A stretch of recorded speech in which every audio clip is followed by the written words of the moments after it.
Everybody, it's Christine. Welcome back to my channel. I just want to say thank you for all the comments of the well wishes towards my face. Um, I did go to the dentist. I do have a small abscess, so I'm on antibiotics, and those are actually just starting to work now. So I might have to get him to do a repeat, and I think that has to do with my sugars, because I don't heal as fast. And yeah, the burning is just starting to go now. The other night, both my jaw, like both sides of my jaw, were aching. And he thought it might be a nerve that's getting pinched, and thank God I don't think it is, because I don't have the shooting pain. Knock on wood for that.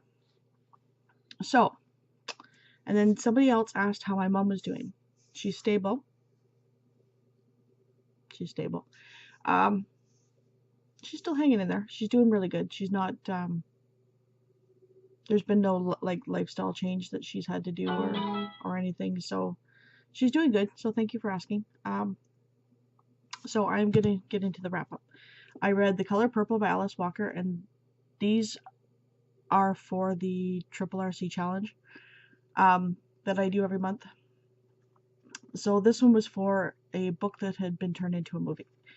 And I think pretty much everybody knows, like, I mean, the book's been out, or the movie's been out since the 90s. But if you don't know, it's pretty much spanning 4 decades of a black woman in southern Georgia, I think it is. And the abuse and everything that she goes through, and the movie is different from the book.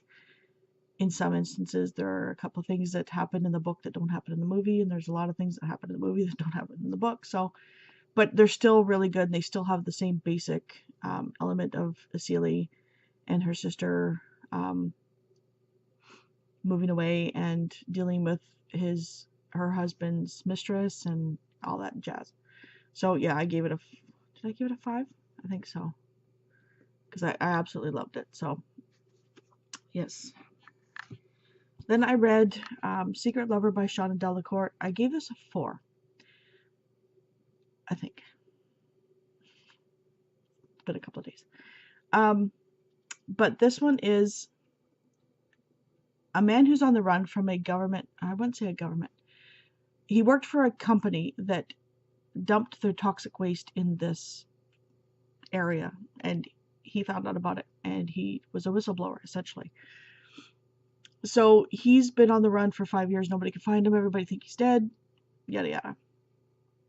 So then she comes to Vancouver Island, and she's a writer. So she's decided to write her next mystery book about this case, and finds out he's not who he says he is. And things go from there. I did like it. There's a couple of unsavory characters in here, obviously, but you kind of wish, like, you as a reader know stuff that them as characters obviously don't. And there's a couple of times where you're like, don't, like, stop. But yeah. So it was still good. I love the intrigues because I love the mysteries about them. And then I read yesterday 84 Charing Cross Road by Helene Hanff. Now, the one thing that bugs me is they have this as a fiction book, and it's a nonfiction book. So I'm going to have to tell them that. But it is the 20-year correspondence between Helen and Marks & Co. Booksellers in London. And she's in New York. No, yeah, London. And it's just her buying books and them sending invoices in the books. And they're not like, the books that you read nowadays. These are like first editions of, not Shakespeare, but poetry and like Bibles and stuff like that. And she's a writer who writes screenplays, like Ellery Queen, and those are like, this is 1960s, 1950s, 1960s time. And it's really nice to see the relationship that builds, and they've never met each other, and they build this relationship and with about the families and the coworkers, and it's really really lovely. The only problem I had was close to the end of the book. There's a couple of years that there's no correspondence, but the next letter that you read is about previous letters that are not included in this book. So either the letters were lost, or who knows, they might have stuff that the author didn't really want to include.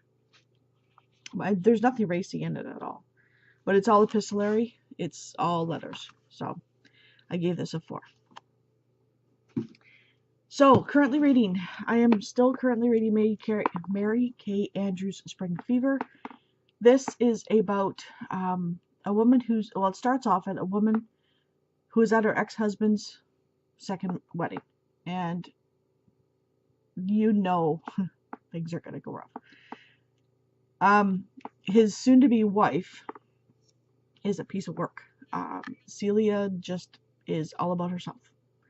And as his daughter from a previous relationship after his first wife left him, it was like a one-night stand, had a baby out of it, and he's had custody ever since. Pretty much since the baby was 2 months old, I think. She's walking down the aisle as the flower girl, and all of a sudden she keels over. She's like ill. So they rush to the back of the church, and the ex-wife comes in, and because she loves the little girl, and realizes that she's having an attack of appendicitis. Well, the soon-to-be wife comes in and says, "Oh, just let her sleep.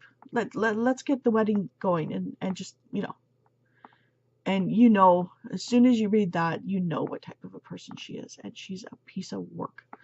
I really hate some of the things that she does. She uses some, I wouldn't say plot things, but I've seen it in real life, and I hate this. But she uses something to get her way, or tries to get her way. I haven't gotten any further than that, but it's one of those things that really you're going to play with that. And it involves children. Like, you just don't do that stuff. So she's, the ex-wife is engaged to this musician, and he's kind of like a 32-year-old kid. Like, he's really nice. He's got some heartfelt feelings. Like, he's really sweet, but he's still a kid. So yeah, it's kind of the relationship between everybody, and there's this big manufacturer that he owns, Mason, him and his family own, and Celia, the soon-to-be wife, is sticking her nose in things and shoving things aside, and what have you, but nobody knows about it, kind of deal. So I'm really enjoying this, and there's a lot of characters in here that you just do not like. Her best friend Pokey, which is Mason's sister, is really funny, and yeah, she's hilarious. So what I might be reading this week is, I won this off of a library thing. What is it called? Early review books, like something like Goodreads, like the Goodreads giveaways. So I won this off of library thing, and this was the one I really wanted to win. I read his book on the booktube shelf. It was one of the first ones we did. It was The Serpent King by Jeff Sentner. So I won Rain and Delilah's Midnight Matinee by Jeff Sentner. And all I know is it's two girls who are like DJs. Let's see. Two of the brightest stars on TV6, the premier public access cable station in Jackson, Tennessee. Every Friday night, they slip into their on-screen personas, Rain Ravenscroft and Delilah Darkwood, to host Midnight Matinee, an enthusiastic creature feature that screens low-budget horror and sci-fi flicks from the past. So it's almost like I'm showing my age here, but Elvira, she used to have these creep movies back in the 80s, I think. and she'd be the host, and then, they'd watch a bit of the movie and come back and she'd be the host, and then it would go back to, like, commercials and stuff and back and forth. And I think it's just them kind of growing up and doing that sort of deal. So yeah, so I'm looking forward to reading this. I will probably pick it up once I finish this one. And yeah, so I'm so happy I won this one. After that, who knows, because I still have the rest of March, and once I finish Spring Fever, I will be done my Triple RC challenge. So whatever I pick up to read is not having to be read for a challenge or anything. It's being read for me. Well, I don't do the challenges because I'm forced into it. I do them because I like doing them. I also like reading outside of the challenges. And I'm still trying to find that balance between work and reading. I have a outfit to test, and I can't show you what it is, but I can show you the fabric. So I have that to do. I have that whole shelf is one person's order, and not all of them are printed out, and not all of them have the felt with them yet. That's how busy I can get. Plus, and that's not even Etsy, that's PayPal order. I still have my Etsy orders. So, plus this.